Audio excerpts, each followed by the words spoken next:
Hello friends, आज की class में आरआरबी एनटीपीसी जो जून में एग्जाम है उसके इम्पोर्टेंट क्वेश्चंस लेकर आया हूँ। इस क्लास से आपके 100% क्वेश्चन छपेंगे, तो क्लास को पूरा अंत तक जरूर देखिएगा। तो आइए फ्रेंड्स, स्टार्ट करते हैं आज की क्लास। पहला प्रश्न है, विश्व जल दिवस कब मनाया जाता है? इसका सही जवाब है ऑप्शन नंबर डी, 22 मार्च को। हम हर साल 22 मार्च को जल दिवस मनाते हैं, विश्व जल दिवस मनाते हैं। अगला सवाल है, नोबेल पुरस्कार प्राप्त करने वाला प्रथम भारतीय कौन था? इसका सही जवाब है option number D, Rabindranath Tagore. अगला सवाल, माउंट एवरेस्ट पर चढ़ने वाली पहली भारतीय महिला कौन थी? इसका सही जवाब है ऑप्शन नंबर सी, बछेंद्री पाल। अगला सवाल है, अंतर्राष्ट्रीय महिला दिवस किस दिन मनाया जाता है? इसका सही जवाब है ऑप्शन नंबर ए, 8 मार्च। हम हर साल 8 मार्च को अंतर्राष्ट्रीय महिला दिवस मनाते हैं। अगला सवाल है, भारतीय जीवन बीमा निगम का मुख्यालय कहाँ पर है? इसका सही जवाब है ऑप्शन नंबर सी, मुंबई में। अगला सवाल है, काजीरंगा राष्ट्रीय पार्क कहाँ है? इसका सही जवाब है ऑप्शन नंबर सी, असम में। काजीरंगा राष्ट्रीय पार्क असम राज्य में स्थित है। अगला सवाल, देश का लौह पुरुष किसे कहा जाता है? इसका सही जवाब है option number A, Sardar Patel, यानी सरदार वल्लभ भाई पटेल को देश का लौह पुरुष कहा जाता है। अगला सवाल है, नालंदा विश्वविद्यालय का संस्थापक कौन था? इसका सही जवाब है option number B, Kumaragupta. Kumaragupta Nalanda विश्वविद्यालय का संस्थापक था। अगला सवाल है, महान सम्राट अशोक किस वंश के थे? इसका सही जवाब है ऑप्शन नंबर बी, मौर्य वंश के। महान सम्राट अशोक मौर्य वंश के थे। अगला सवाल, भारतीय रिजर्व बैंक का मुख्यालय कहाँ है? इसका सही जवाब है ऑप्शन नंबर सी, मुंबई में। अगला सवाल, रिहंद बांध किस राज्य में है? इसका सही जवाब है option number B, Uttar Pradesh में। अगला सवाल, चोल शासकों की भाषा क्या थी? इसका सही जवाब है ऑप्शन नंबर ए, तमिल भाषा।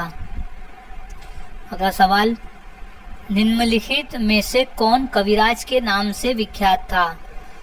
सही जवाब है ऑप्शन नंबर डी, भोज परमार। अगला सवाल, हुमायूंनामा की रचना किसने की थी? सही जवाब है ऑप्शन नंबर ए, गुलबदन बेगम ने। अगला सवाल, भारत में प्रथम आक्रमणकारी कौन था? वो था ऑप्शन नंबर बी, मोहम्मद बिन कासिम। अगला सवाल, औरंगजेब का मकबरा कहाँ पर है? सही जवाब है ऑप्शन नंबर सी, औरंगाबाद। अगला सवाल, प्रसिद्ध चेतक घोड़ा किससे संबंधित है? सही जवाब है option number C, Maharana Pratap से। अगला सवाल, पाल वंश का संस्थापक कौन था? सही जवाब है ऑप्शन नंबर बी, गोपाल। पाल वंश का संस्थापक था। अगला सवाल, किस सिख गुरु ने फारसी में जफरनामा लिखा था? सही जवाब है ऑप्शन नंबर बी, गुरु गोविंद सिंह जी ने। अगला सवाल, जगन्नाथ मंदिर किस राज्य में है? इसका सही जवाब है ऑप्शन नंबर ए, उड़ीसा राज्य में। अगला सवाल, महाराणा रणजीत सिंह के उत्तराधिकारी कौन थे? सही जवाब है ऑप्शन नंबर डी, खड़क सिंह। अगला सवाल, किस राज्य के शासक नवाब वजीर कहलाते थे? इसका सही जवाब है ऑप्शन नंबर बी, अवध के नवाब। अगला सवाल, पीतल में कौन सी धातुएं होती है? इसका सही जवाब है ऑप्शन नंबर सी, तांबा एवं जस्ता मिलाकर पीतल बनता है। अगला सवाल है, शिवाजी का राज्याभिषेक कहाँ हुआ था? इसका सही जवाब है ऑप्शन नंबर ए, रायगढ़ किले में हुआ था शिवाजी महाराज का राज्याभिषेक। अगला सवाल, निम्नलिखित में से कौन अंतिम मुगल सम्राट थे? इसका सही जवाब है option number A, Bahadur Shah द्वितीय। अगला सवाल, मुगल काल की राजभाषा कौन सी थी? सो राइट जवाब है ऑप्शन नंबर सी, फारसी भाषा थी मुगल काल की राजभाषा। अगला सवाल, राज्यसभा का सभापति कौन होता है? सो इसका सही जवाब है ऑप्शन नंबर बी, उपराष्ट्रपति। अगला सवाल, सैनिक संगठन खालसा दल की स्थापना किसने की? सो इसका सही जवाब है option number A, Kapoor Singh ने। अगला सवाल है, हुमायूंनामा किसने लिखा था? सो इसका सही जवाब है ऑप्शन नंबर सी, गुलबदन बेगम ने। हुमायूंनामा गुलबदन बेगम ने लिखा था। अगला सवाल है, वाराणसी शहर किस नदी के किनारे स्थित है? तो इसका सही जवाब है ऑप्शन नंबर बी, गंगा नदी के किनारे स्थित है वाराणसी शहर। अगला सवाल, सम्राट अशोक किसके उत्तराधिकारी थे? सो इसका सही जवाब है ऑप्शन नंबर ए, बिंदुसार के। अगला सवाल, महात्मा गांधी जी को अधनंगा फकीर किसने कहा था? सो सही जवाब है ऑप्शन नंबर सी, चर्चिल ने। अगला सवाल है, चार मीनार कहाँ स्थित है? सो सही जवाब हो जाएगा इसका ऑप्शन नंबर बी, हैदराबाद में। अगला सवाल, महात्मा गांधी का जन्म कब हुआ था? तो इसका सही जवाब है ऑप्शन नंबर बी, सन 1869 में। महात्मा गांधी का जन्म हुआ था सन 1869 में। अगला सवाल, अजंता की गुफाएं कहाँ स्थित है? तो इसका सही जवाब है ऑप्शन नंबर सी, महाराष्ट्र राज्य में। अगला सवाल, फतेहपुर सीकरी किस राज्य में स्थित है?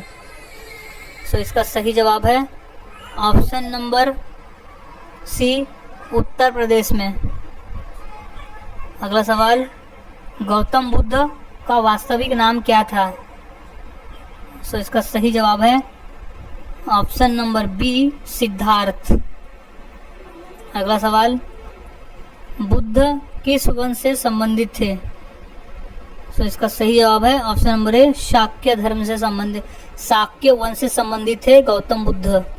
अगला सवाल, अंतर्राष्ट्रीय मजदूर दिवस कब मनाया जाता है? तो इसका सही जवाब है ऑप्शन नंबर डी, 1 मई को हम हर साल अंतर्राष्ट्रीय मजदूर दिवस मनाते हैं। अगला सवाल, निम्न में से कौन संत महाराष्ट्र के थे? सो इसका सही जवाब है ऑप्शन नंबर बी, संत तुकाराम। अगला सवाल, किसने कहा था दिल्ली अभी दूर है? तो इसका सही जवाब है ऑप्शन नंबर ए, निजामुद्दीन औलिया ने। अगला सवाल, ईसा मसीहा का जन्म कहाँ हुआ था? तो इसका सही जवाब है option number C, Bethlehem. Bethlehem शहर में हुआ था ईसा मसीहा का जन्म। अगला सवाल, न्याय दर्शन के लेखक कौन थे? तो सही जवाब है ऑप्शन नंबर डी, गौतम। अगला सवाल, शास्त्रीय संगीत कहाँ से लिया गया है? तो सही जवाब है ऑप्शन नंबर बी, सामवेद से लिया गया है शास्त्रीय संगीत। अगला सवाल, मुखौटा नृत्य का संबंध किस नृत्य शैली से है? तो इसका सही जवाब है ऑप्शन नंबर सी, कथकली। मुखौटा नृत्य का संबंध कथकली नृत्य शैली से है। अगला सवाल है, सबसे प्राचीन वाद्य यंत्र कौन सा है? तो सही जवाब है ऑप्शन नंबर बी, वीणा। अगला सवाल, मोनालिसा क्या है? तो सही जवाब है ऑप्शन नंबर बी, एक चित्र है मोनालिसा। अगला सवाल, इनकलाब जिंदाबाद का नारा किसने दिया? तो सही जवाब है option number D, Bhagat Singh ने दिया था इनकलाब जिंदाबाद का नारा। अगला सवाल है, ओणम किस राज्य का प्रमुख त्यौहार है? तो सही जवाब है ऑप्शन नंबर बी, केरल राज्य का।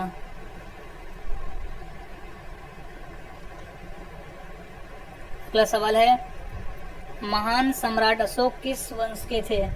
तो सही जवाब है ऑप्शन नंबर डी, मौर्य वंश के थे।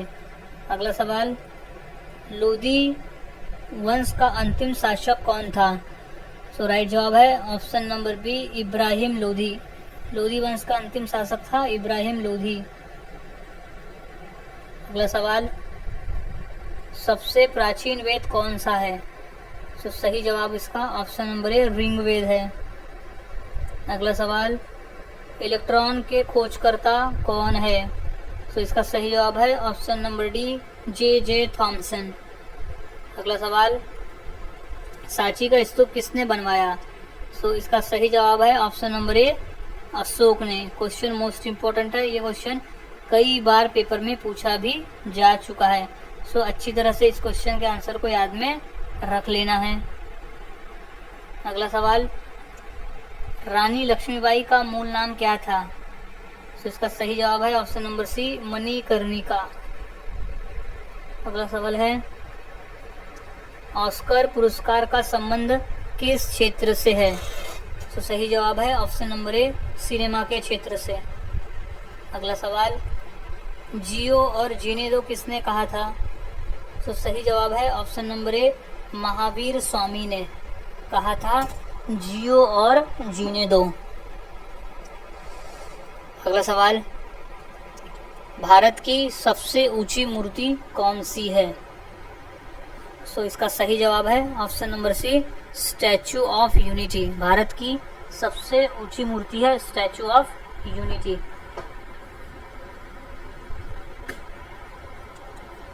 अगला सवाल है, वेदों की संख्या कितनी है?